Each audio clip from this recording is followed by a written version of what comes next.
MB. Oh wow, that's record. That's record. But low pressure. Do we have any?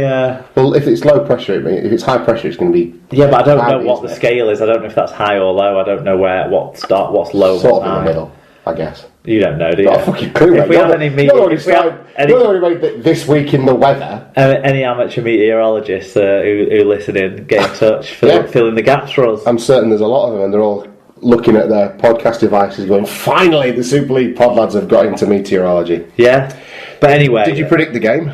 It's going to be possibly slightly more open than the first game, because New South Wales will have to kind of try some sort of attacking play. Yeah. I can't look past Queensland though, because of what they have, what they are. Yeah. Whilst this is an ageing dynasty, they've still got too many of the components in place. Against the New South Wales that still refuses to select the best players available. So I'm going to go with Queensland winning by 16 points to 8. Okay, so you got for 8-point victory, same as me. Okay, fantastic. Right, that's the world of Rugby League well and truly covered. All that remains for us to do is to wrap up the show and award Tweet of the Week.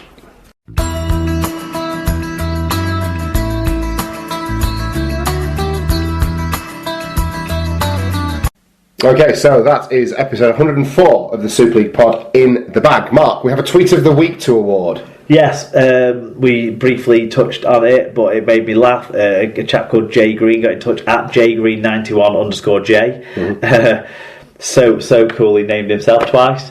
But yeah, it's a relatively new name on me, this one, but he follows the show on Twitter, and he got in touch during Thursday's game at the Select Security with Wigan's fans are terrified, the West stands on fire. So, you know, a twist on the song that every team has to have a player to that tune of. But that one was the best version of that song that's existed since the original, I would say. The original Will Griggs. It wasn't Will Griggs, was it, originally? Beckford or whoever it was at somewhere down south. Stevenage, wasn't it? Something Bristol. I'm sure someone will pull us up on that. There you go. Yes, that's very clever. SLP recommend. It was a bit of a concern.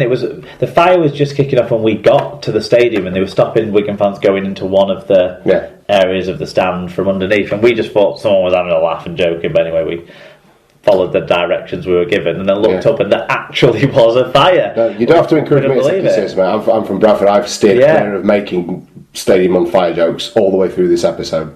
But it was really unexpected. The fact that the stand wasn't being evacuated, they obviously had it under control. Look, credit to the stewards and the people that took care of it. It was very small, and the match was only fire like that. The match wasn't really delayed. By it, but it's a worry, and I hope it's something that they'll look into and resolve. I'm not sure what caused it. I've got no idea. Look, in modern stadia, it's not something that should be happening. So, look, credit to the people that took care of it, and thank God nobody was hurt. It looked to be where some of the wiring for the lights met some of the mesh to keep the pigeons out. Dave the pigeon might have an inside track on what's happened. Maybe he's been roasted. Okay. SLP recommends. Have you got anything for us this week? Yeah, I've got a few things. Edinburgh based. Wonderful. I was there. Have you got anything? Do you want to? Yeah, but mine's stupid. Let's go for your Edinburgh based stuff. Yours will be far more interesting to our listeners as he reaches for his wallet. I'm trying to find the things that I did. As it creaks open. Tell you about what's this one? Right. Suspiciously like the cards you find in phone boxes in Las Vegas, Mark. Okay, so we went on a tour, a City of the Dead tour. Around Edinburgh, you go into sort of the vaults underneath the old city where the poor people were forced to reside, mostly like the Irish immigrants in the potato blights and what have you. So yes, that was interesting. They kind of set you up for some scares and stuff and made it a little bit ghost story, but actually there's a lot of factual stuff about the history of the city, how it developed, how it grew. So it was very interesting, and the guy who ran the tour was entertaining and funny. Yeah. So I'd recommend that if you're in Edinburgh. It cost about £10. It took about an hour. That's money well. That's good value. A couple of little scares along the way, but it was good fun. We also went to an Indian. Now, I've not experienced tapas style Indian until I went to this place. Nor have I. It's basically your starters are the same size as starters, and you don't have them as starters. You have them alongside your mains that are about 2/3 of a main. Right. Okay. And you have they recommend like 3 to 4 dishes between two of you. There was 4 of us. We had 8 dishes. Well, we had 1 dish twice because we both wanted it. I don't know, twice. It's very nice. I've got into okra. Going to Indians. Right. I don't know if you've ever had them. I think one of the ways to do them is a bindi bhaji. It's called. It's kind of like a onion bhaji, but not at all. But like the same sort of flavourings go into it, but it's a little bit more tomatoey and it's a little less fried. Right. If that's how they cook onion bhaji, I don't like onions, so I don't know. Yeah. But so okra is what they use in that, or otherwise known as ladyfingers. Yes. Well, we're all big fans of those. Yeah, so okra, give it a go. But anyway, that's not a new thing. I've had that the last 3 or 4 times I've been to Indian restaurants. But it's called Mother India's Cafe, right? Just in between just past the Royal Mile and Cowgate, just going back up the hill from Cowgate a little bit towards kind of the university way, I suppose. But yeah, really good. And I've seen that this tapas style Indian thing is sort of spreading in the bigger cities.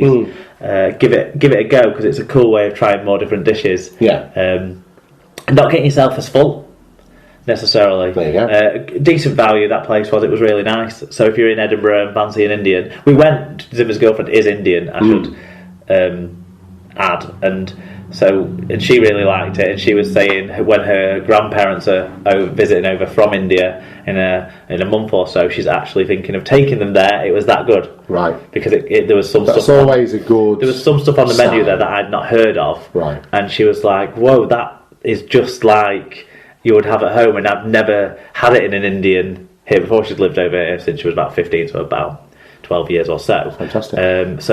So it was really nice and got all around seal of approval from like me, Matt and Emma, who enjoy Indians regularly, and Misha, who is Matt well these days qualified. is enjoying Indians on a number of different levels these days, isn't he? Yeah, so those things I would recommend. Fantastic. It was good, and Stockbridge, whilst it does come close to sort of hipsterish ways, has a market on a Sunday that we went to, really nice range of stuff. Had some paella. It was kind of basically if you can buy paella at a market, that's pretty hipster. Niche restaurants, like of all the different types of foods that be out there, would turn up with a stall and sell stuff, and then a few like craft gin and that sort of stuff going on. Your face, like you can barely bring yourself to say craft gin, could you? But it was a good experience in the city, and those were the things we did, and I would recommend them all because I had an absolutely cracking time. And you know what I'm like, I don't enthuse too much about stuff. No, I'm sorry. That isn't Wigan wins. Yeah. So that was really good. What about yourself? Good stuff. Nothing quite so in depth. Just want to recommend a film. I watched Straight Outta Compton, the NWA biography. Or dramatic biography last night on Sky, and it's well worth a look. Great film, really interesting story about the NWA lads and their sort of origins, and through to kind of Eazy-E dying of AIDS. But the soundtrack's phenomenal as well. But the thing that swung it for me, because I wasn't really bothered about watching it, but the thing that swung it for me was when Brian at my work said that it was he preferred the Get Rich or Die Trying 50 Cent biography. I thought, Brian and I are sufficiently different enough that I will enjoy Straight Outta Compton. So it says more about Brian than it does about me. So I was banging to that, and so if you've got Sky or if you've got somewhere streaming it, check out, if you haven't done already, Straight Outta Compton ticked a lot of boxes for me in terms of drama and the music. Thoroughly enjoyed it. Good stuff. 2 thumbs up from me. Good stuff. Okay. Next week's show, Mark, let's talk about it because it's going to be different next week. You're not here, are you? No, I'm at a wedding next weekend, so I won't get to see very much of the action anyway. Yes. I'm best man for one of my friends, and he's Scottish. We'll be wearing kilts. It's going to be fun. And then me and Emma are off on our jollies for a week up in Scotland. So basically we're going to Edinburgh. What's the weather going to be like? Then wearing a kilt in England, and then going to Scotland again. We're going to Perthshire, where I have some family ties to that area. We'll hopefully be catching up with Michael Donnelly. People who've been listening to the podcast from the start will know about Mikey D. He's a Catalan supporter who lives is Scottish. Good lad. So I'll hopefully get to meet up with him in person for the second or third time. But cool. Yeah, that'd be great. And then we're going to spend a weekend in Glasgow. So if anyone's got any recommendations for things to do in Glasgow, because Tim G used to be a tour guide up in the cities up there, which I found out today. Which is I could imagine him doing a great job after being the experience of this City of the Dead tour.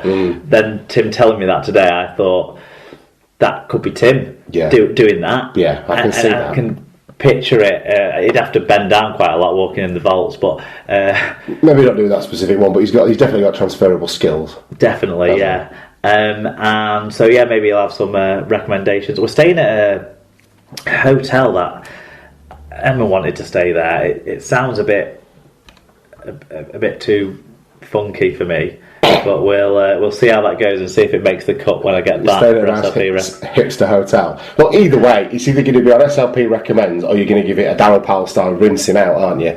So no bother. One way or another, we're going to find out, aren't we? The week after, probably.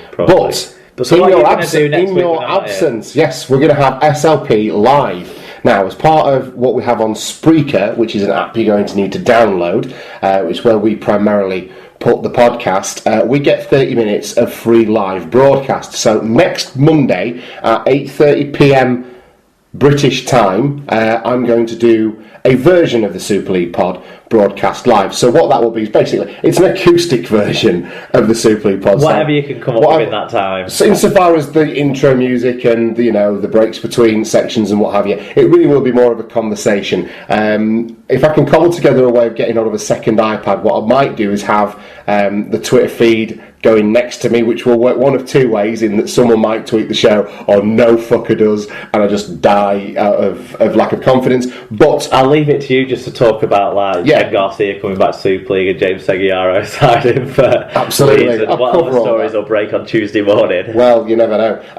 But yeah, so we're going to give that a go. It'll be a 30-minute episode. If you've got the time to tune in live and have a listen, then fantastic. It's just a little thing we're going to experiment with in your absence, and we'll see how it goes, see if we get any feedback on it for I'm sure the feedback after. I'll tweet about it over the weekend and get people prepped for it. We're going to have some feedback, we'll have some news, we'll talk about the Challenge Cup games as well, and I might even throw an SLP recommends in there. There may not be quite so much weather forecasting goes on, but I'm going to rehearse it myself on get it ready on Sunday night, get to a tight 30, and we'll give it a run out and see how we go. What I anticipate happening is I'll probably blast through it in about 25 minutes and then just have to say ta-ra to everybody. But if you've got half an hour spare, I think you're going to get cut off during the first thing you talk about, because without us opposing each other when we do the show, we would just talk and never shut our mouths. This is why planning is going to be required, Mark. So we're going to give it a go. SLP Live, 8:30 p.m. next Monday. You're going to need to download Spreaker